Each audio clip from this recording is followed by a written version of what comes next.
The following is an EHC media production.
Hello and welcome to episode 5, I believe. Yes, it's episode 5 of RWT UK. I've lost track a little bit because the NXT UK episodes are coming out in sort of random sequence at the moment. Like, they've suddenly stepped up to 2 a week as of a couple of weeks ago, and it really threw me off the numbering. Now, I could release them in sync and just release 2 at a time, same as NXT are doing, but I don't see much point in that. So anyway, on with episode 5. My name is Ebeza. Hi, should introduce myself in case you're new here. I am fully qualified to talk about NXT UK because I am from the UK, and that is my only qualification. And I'm going to be honest and say I came into this episode, I sat down to watch NXT UK, feeling a bit like, do I want to do this series? Am I enjoying NXT UK? Like, there's the occasional good match, but I'm enjoying the product as a whole. So, bear that in mind as we go through and as we discuss what's been happening last week on NXT UK. So, we started off, we're in a new location now. This is a new set of tapings, I think, in Birmingham, or Birmingham, as they insist on calling it. That is a place in Alabama, Birmingham. In England, it's Birmingham. It's 2 different place names, like, spelt the same, pronounced differently. It's not, you know, minute, minute, the same word, spelt the same, said differently. It's not difficult. A lot of people seem to have caught up with that, you know, when I say a lot of people, a lot of Americans, like in WWE, seem to have caught up with that, but for some reason Vic Joseph can't suss it. Anyway, we started things off with an announcement that there would be a tournament starting for the NXT UK Women's Championship. We had Triple H come out. All the women started on the stage, but Triple H got an entrance. No, you know, still putting himself over. Didn't look like his arm was very sore. Interesting. And he threw up the peace sign, which I thought was strange. I've never seen Triple H throw a peace sign up, you know, 2 fingers, V sign, but the opposite of the offensive one in England. Like, I don't think I've ever seen Triple H do that, so I'm not sure where that came from. But anyway, the belt's basically the UK Championship, but with a white strap, as is the pattern in WWE these days, to have sort of the minimum amount of designs possible and just change the colouring slightly. Makes me wonder what the tag title's going to look like. Although I think, oh no, they've been revealed. I think I've seen them and they do look different. I can't remember vividly what they look like, but I do remember seeing them and they look different. Anyway, I did notice that the woman who was standing on the far right was like a real standout. It took me a while to spot Toni Storm in the lineup, which everyone raves about Toni Storm and says she's got it. It took me a while to spot her. The one who my eyes were drawn to, I think, was Rhea Ripley, is her name.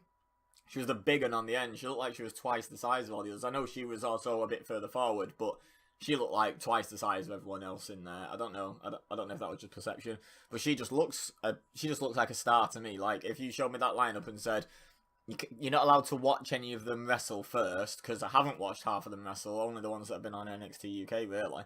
But you're not allowed to watch them wrestle. But one of these needs to be the first women's champion. You choose. I'd pick her.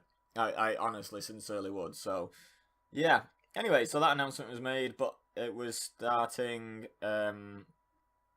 next week, which it was weird because it was announced for next week, but it was actually being released at the same time. Makes me feel like after all the tapings were done was when they made the decision at that point, because I don't believe that was live commentary. I don't believe for a second that they were even in England, to be honest. But anyway, so we started off the show proper with resident jobber Sid Scala, who they've interviewed a little bit now, and I think on NXT UK Week 8 they did an interview with him, which we'll get to. But also the way that they were talking about him on commentary, I feel like this is a story. He's not just the resident jobber. That was just me messing about. I think it's actually a losing streak story, but they're actually going to do something with this one, unlike the Kurt Hawkins one on main roster. So we'll see. But if they do, I called it. You heard it here first. They're building this on purpose. They're having him lose, and it's either going to lead to a heel turn and a sort of malicious side, or a heel turn and teaming up with someone, or maybe just teaming up with someone and staying face and you know, trying to turn around these fortunes that way. It's going to lead to something. I don't know what, or a big upset. I don't know. I don't know exactly what, but it's going to lead to something.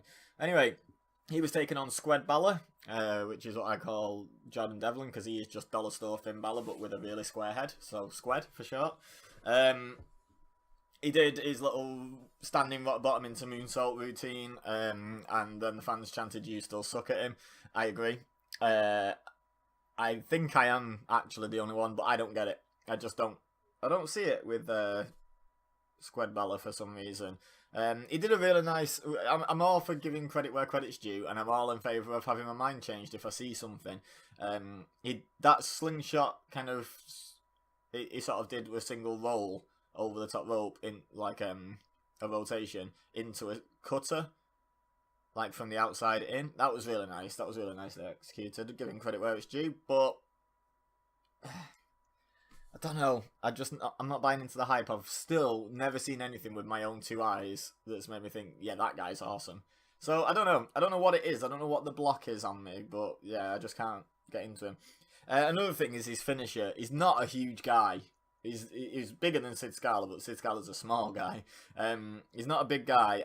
His finisher, I'd love to see him do that to Dave Mastiff or Wolfgang or someone of that sort of size, because the whole idea with a finisher is you should be able to finish anyone off with it, in my opinion. You know, like John Cena can legitimately pick anyone on the roster up for an AA and dunk them with it. Anyone. So it's not a question. But I don't believe that Jordan Devlin can deliver his finisher to anyone on the NXT UK roster. I think there's going to be people he'd have to adapt to, which isn't a great finisher, in my opinion. After the match, he had an interview and he just randomly started calling out Ligero. Like, I get they're trying to build to a match between them, and I did make a note somewhere. I think it was, wait, let me have a look at my week 8 notes. Sorry for the page turning there to write on 2 different pages today. Where is it? Yeah, they talked about it during NXT UK Week 8.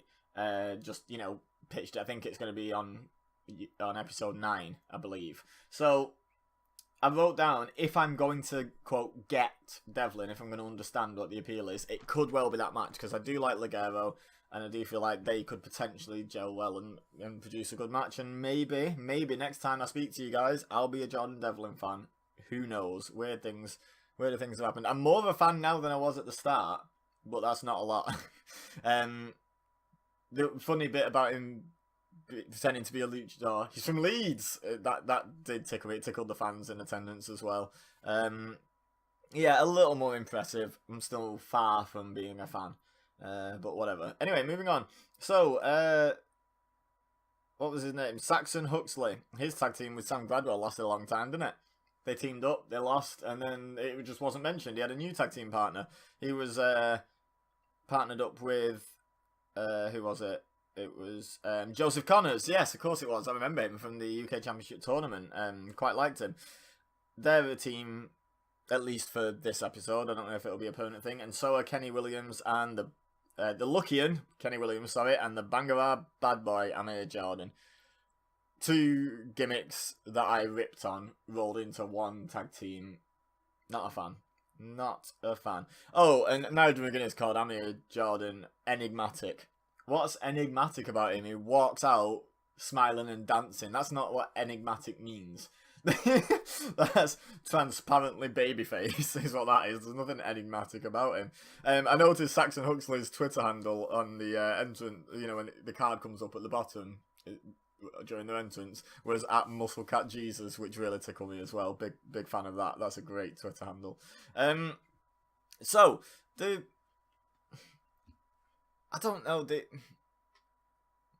the match itself was okay. Joseph Connor's got some good detailing. I noticed a couple of times him grabbing for the other person's ear, because obviously there's a story where he's lost the top half of his ear, supposedly in a bar fight or something. And he sort of goes for his opponent's ears, almost like he's jealous of them for having an ear or something. I don't know, I kind of like it. That Kenny Williams can do some good highlight reel stuff, but Joseph Connor's sunset flip buckle bomb was the thing that sold me. And then one move later, I can't remember what it was, but they picked up the win. I'd like to see the finish off that. That was pretty cool. And it wasn't like a sunset flip buckle bomb like the one where Seth Rollins injured himself against Kane, where he came off the top and then carried him across the ring. It was literally, he did a dive for a sunset flip, but instead of rolling him up, just launched him into like the middle turnbuckle. It was really, it's hard to describe, but if you've not seen it, go check it out. It was a really cool move. I was a real big fan of that. Forgot to mention, before that, we had a video package for Tyson T-Bone, which I'm still not sold on this gimmick that I've never heard of. I've seen Tyson T-Bone live. I used to go to an indie, a British indie, where he and someone else, and I cannot for the life of me bring to mind his name. It's driving me mad, because it's right on the tip of my tongue. He's quite big in the UK indies at the moment, I think. He's quite a big deal. But they were tag team champions as Team Single for like 3 years in this indie.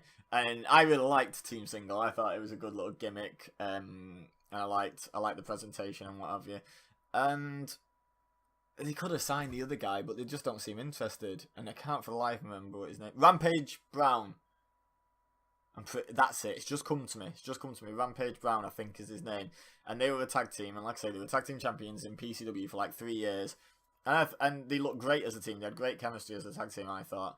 And then after his video package, where I was thinking I'd much prefer it was just in Team Single with Rampage Brown than running some weird gypsy gimmick. Then they have a tag team match between two thrown together teams. And I'm like, you're building a tag division, but you haven't got a Team Single in it. Like, come on. Like, get your act together, WWE. But anyway, next we had... I've just written NXT UK Women's Tournament. I assume it was just another package promoting that it would be starting next week. I did notice it's the UK Women's Championship Tournament. 3 of the 8 are not from the UK. And I would say those 3 are 3 of my favourites to win it. Like, the 3 big stars in that division aren't British. It's just, like, what's the point in having a British women's division if there's no substantial British women to put in it? I just don't quite get the point. Trent Seven had a little bit of a press conference where he talked about Zach Gibson. That match is going to be on NXT UK 8, so we're going to talk about that shortly. But I did make a note that it's more singles matches for Mustache Mountain. I've mentioned this in a previous episode of RWT UK. They came out, they cut a promo about the Tag Team Championships, and then they've done barely anything together at all. They've just mostly had singles issues. Tyler Bate defeated James Drake in what I called a decent match with a Tyler Driver 97, which I believe on a previous episode I've called the Tyler Driver 98, and I don't know why I changed the year. In my head, I don't know why the year was 98 when it's 97. No idea. But anyway, I don't get why you come out, you declare your intention to dominate the tag team division, and then just have nothing but singles matches, and don't even show up for each other's singles matches as like a manager or anything for the most part. We'll get onto that. I don't get that. I think they talked about the NXT Women's Tournament again. Judging by the order I've written all this down, it's a little bit hazy. All kind of the order is a bit hazy, but they talked about it beginning next week, and I put, but it's then uploaded the same day. It clearly wasn't the plan when they've been sitting on the final edit of this, and they thought, you know what, no, let's churn these out a little bit quicker. not thought to go back and re-record anything, like any commentary or anything like, you know, like any little lines, or just chop out a bit where someone says next week, you know, stuff like that. They've not done any post-editing, they've just uploaded them faster, which is fine, I guess. It's just a mild irritation, you know, it's not accurate. Another thing was they mentioned, oh, wait. Were they talking about the Women's Championship tournament on that one? Or were they talking about Trent Seven and Zach Gibson? I don't know, but they were talking about something being next week. And I noticed they've mentioned a few times on this episode British Strong Style and Wolfgang and the Coffee's team, Team Scotland, in sort of the same sentence a few times during the Tyler Bate, James Drake match and while talking about Trent Seven. And that made me think, could they be doing something with them soon? And it's legitimately something I wrote down during episode 7, but I can never prove that because they released them at the same time. So I could easily have just seen part 8 and then been like, hey, guess what, guys? I predicted that. But yeah, I guess they were going somewhere with that just by the number of times they suddenly started shoehorning in comparisons between the 2 3-man teams. The main event was Ashton Smith versus Wolfgang. Maybe that was when they started comparing British Strong Style to Wolfgang and the Coffees. You know, when Wolfgang and the Coffees came out. I didn't see anything. I wasn't I wasn't intently watching this match. I don't know. Ashton Smith kind of makes me laugh. He's sort of seems not to have full control over his limbs. Reminds me a bit of how Booker T used to move in the ring, where when he does like anything, his arms kind of wave around like a wacky waving inflatable arm flailing tube man. Or something like that. I don't know. I just can't take him overly seriously because of the way he walks the ring and the way he moves around the ring and just flails when he does moves. I don't know. It's off-putting. But I believe Wolfgang won clean, which does beg the question. And they didn't do a post-match attack either, so they just got in the ring and posed afterwards. And I'm like,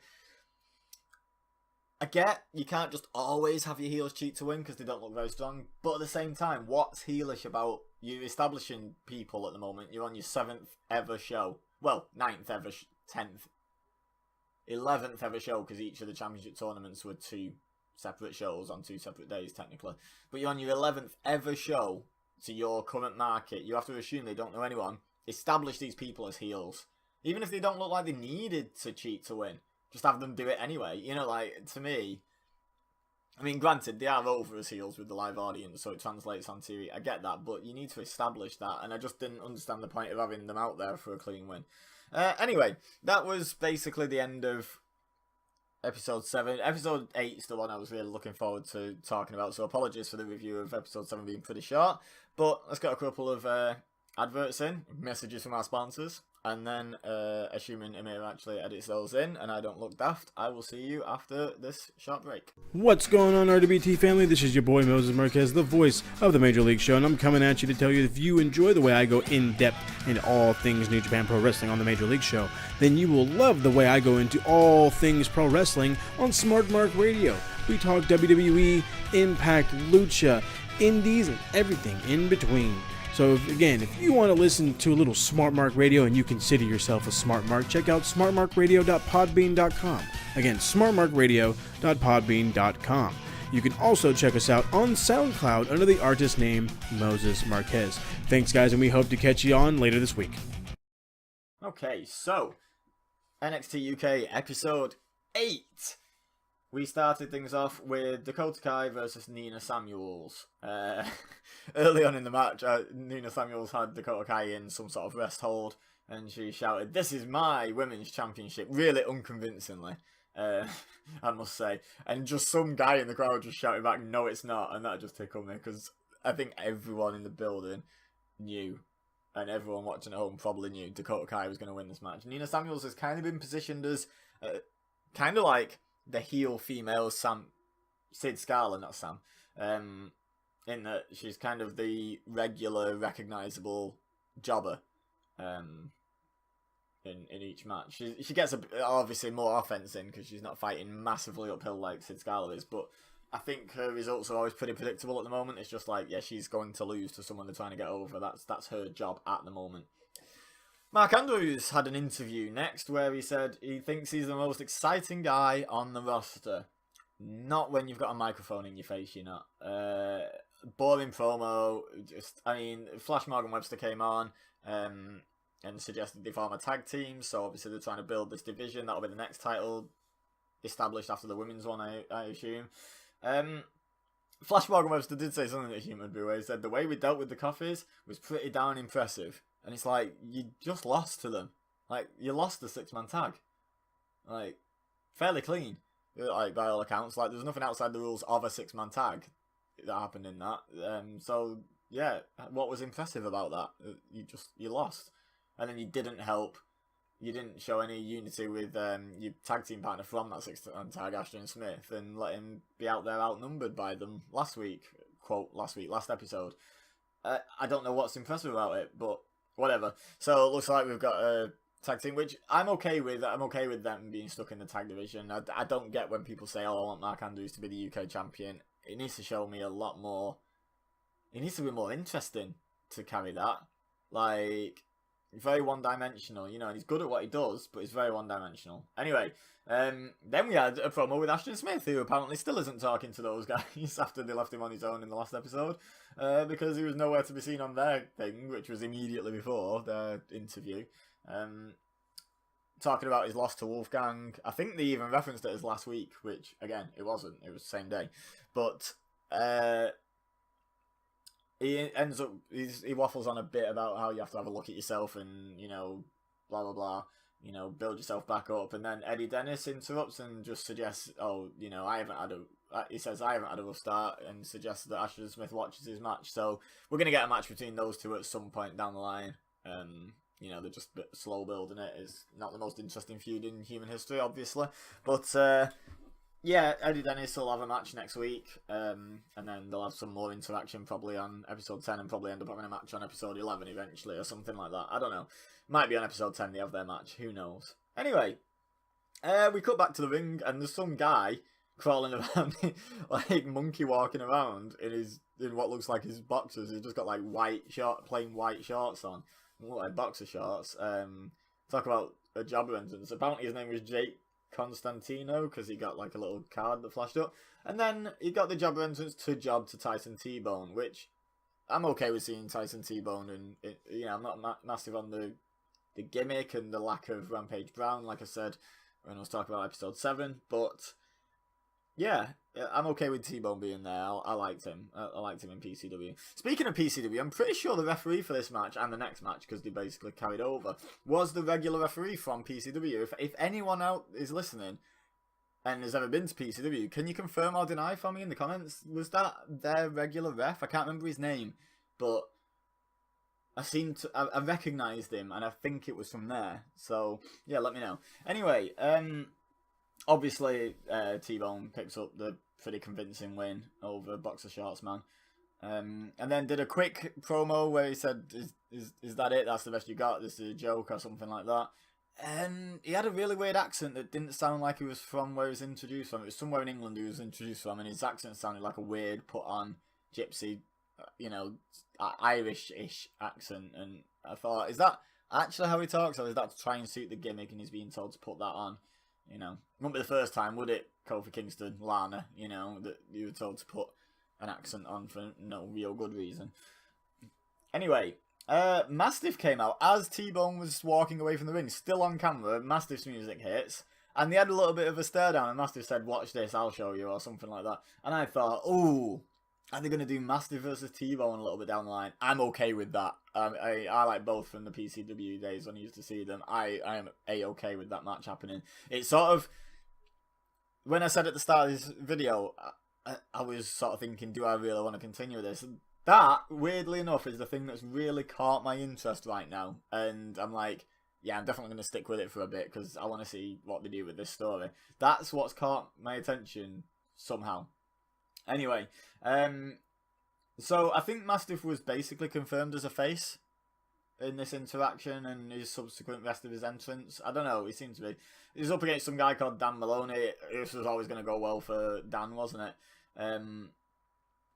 So, I mean, it was a short squash match. It was a standard Dave Mastiff squash match where he jumps like a big dude jumps, and then the commentators say, look at him flying like a cruiserweight, and it's like, no, he's not.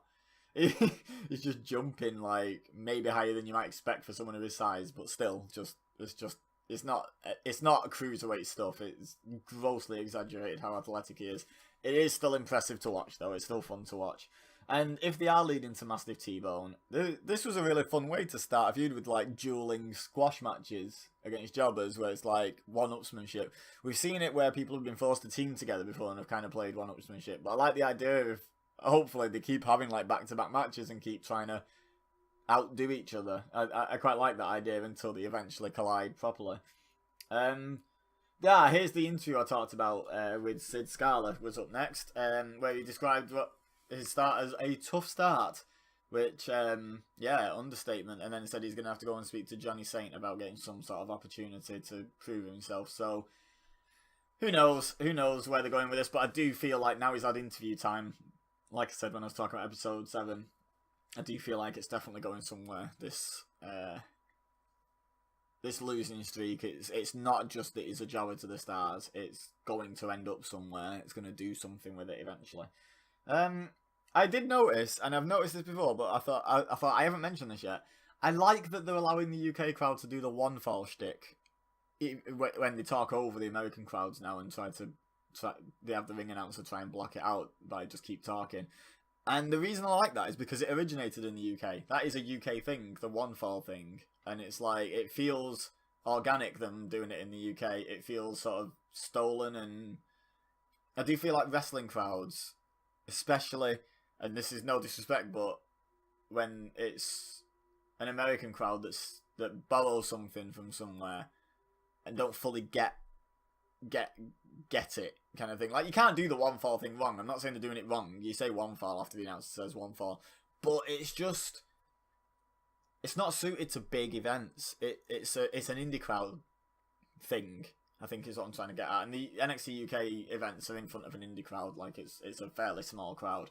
So I think it works a lot better in allowing the UK crowd to do it and not the bigger crowds in America, I think is what I'm getting at. Anyway, the match I noticed that for was Ginny versus Millie McKenzie, who I've never heard of. Apparently she's 18, so go her for being that far in her chosen career path at this stage. You know, like 18 and already at WWE. Okay, you're on NXT UK, but you signed to a WWE contract as a professional wrestler at 18. Like, fair play. Same with Tyler Bate. You know, he was 19, I think, when he won the UK title and what have you. Like, you can't knock that. That's some natural talent and work ethic combined, really, isn't it? Ginny, not impressed. Not impressed. She looked a bit lost trying to sell some of the early offense. Like, she seemed to be sort of a step off the pace, as they say, in a lot of aspects. Her offense didn't massively impress me a lot. I don't know, just nah, not really a fan. Millie looked like she knew what she was doing. Funny enough, you know, like I say, considering she's quote only 18. Obviously, you have to be. I love how people say, "Oh yeah, she looks like she knows what she's doing for an 18-year-old." I'm sorry, if you're there at 18, you are good, because they don't just give out opportunities to all 18-year-olds. Like, usually it's people that have been in the business for, like, most of the people they're talking about on the show have been there for 10 years, you know, like on the UK indie scene, working their way up. And she's just here at 18, like, yeah, no, I'm just good. So, yeah, she looked good. Obviously, Ginny was going to win because all the favourites, I mean, I don't know what that Rhea Ripley is. I think she's going to be heel, but you need some heels to progress and some faces to progress, you know, and blah, blah, blah, you know, the usual thing. And I think it's pretty obvious. I mean, I think Ginny's facing the winner of a babyface match anyway, because I think that Isla Dawn was presented as babyface on her first match, and Toni Storm's obviously babyface, so heel had to win here. I think that Millie McKenzie's got big things ahead of her, though. I think she's going to be good. It's, you know, when she gets given the ball to run with, I think she really will. Then they had a graphic or a video or something promoting. Oh, it was a video package with Ligero explaining that he wears the mask because he was told he'd be a jobber, is essentially what he said. He worded it in such a way that it sounded like it could have been a legit, you know, wrestling's real statement and within kayfabe, or it could have been a bit of a, yeah, I was told I was just going to have to jab out. Like, but you could have taken it either way. But yeah, that, like I said, that match, it could be what switches me on to Jordan Devlin. We'll find out next week. Okay, main event time, and it was Zack Gibson against Trent Seven. Zack Gibson comes out, cuts a promo. The crowd boo all over him and try not to let him speak, and he talks about the Beatles dominating the world and Liverpool Football Club dominating the world, and then he was going to say, and I'm going to, but then Trent Seven interrupted him. They seemed to botch the intro or the editing or something, because they definitely said, from Moustache Mountain by way of Wolverhampton, England, twice during his entrance. Like, definitely, like, basically back-to-back said that, and then finished the rest of his intro. So, like, started his intro, said where he's from, said who he was. And it's like, obviously you don't need that twice. So I'm not sure whether that was an editing error or his mic cut off and he went back to the last thing he remembered, definitely going out over the tannoy, or I don't know what it was, but there was definitely something funky about his intro. I am definitely a big fan of Zack Gibson. I wish he wouldn't speak, but that helps get him over as a heel with me, to be honest. I'm a really big fan of Zack Gibson. He does some great stuff. Like, at the start of every match, he's always telling his opponent, don't listen to them. I like that. There was a bit where he had Trent Seven in, like, a rest hold, and the crowd are doing the shoes off thing, and all standing up and lifting the shoes up, and he just looks around and just shakes his head, and it was brilliant. It was like real disdain. Obviously, you know it's not. You know he's loving it really, but he's just such a good, like, in-ring kind of storyteller and character. I really like it. There was one bit that I enjoyed. I think it's a usual spot, but I haven't seen that many of his matches where Trent Seven, instead of, like, when someone ducks the head to do a back body drop and go too early, and usually you just kick him in the face or something, Trent Seven, like, cartwheeled to the side, and then when Gibson turned around, he chopped him in the chest, and I quite liked that. I also like this, pretty much straight after that, Zack Gibson took a powder from the ring. Not enough heels do this when the babyface is firing up. Just leave the ring. Like, it's such an age-old heel tactic, and it's great for just drawing heat, because the fans don't want to see that. They're getting into the babyface comeback, and then the heel just leaves the ring. It's gonna get heat, even from a smart crowd. The automatic response is to boo that. So great move by Gibson. However, then he looked like he was going to walk away from the match, which again I'm okay with, because, you know, heel. And then Tyler Bate blocks the exit. Say that 5 times fast. And walks him back down to the ring, you know, like, backs him up, and then Trent Seven's behind him and all that stuff. All good. So this is actual interaction from Moustache Mountain with each other, which, you know, great stuff, because this is like the first time since they cut a promo saying they want the tag titles that they've really shown any significant teamwork that I can remember. James Drake, who lost to Tyler Bate on episode 7, and I thought that was the issue, came down and attacked Tyler Bate towards the end of the match, and I was like, oh right, they're carrying that on. That was a pretty clean win. I don't see why they're carrying that on. But then he actually helped Zack Gibson win, like, held his arm, like, for, quote, extra leverage, does nothing that, but extra leverage, while he had a roll-up on Trent Seven, and then dragged him out of the ring, and they celebrated together, and I'm like, what? Random. And apparently they're already a team. They're known as the Grizzled Young Veterans, or Grizzled Young Vets, and I didn't know this. Like, I've heard that team name, but I didn't know who was in it. I've heard it banded about in wrestling groups on Facebook and what have you, but I didn't know who was in it. I'm not sure how I feel about Zack Gibson, unless it's used just as, like, heat for him, and he's still basically going after the UK Championship. I don't want to see Zack Gibson in the tag division. I feel like he is above that. I feel like Mark Andrews is a perfect fit for that, as I said before, and Flash Morgan Webster, and Joe Coffey and Mark Coffey. Spot on. I feel like Zack Gibson is the guy to take the UK title off Pete Dunne, and I don't want to see him get bogged down in a load of tag team stuff.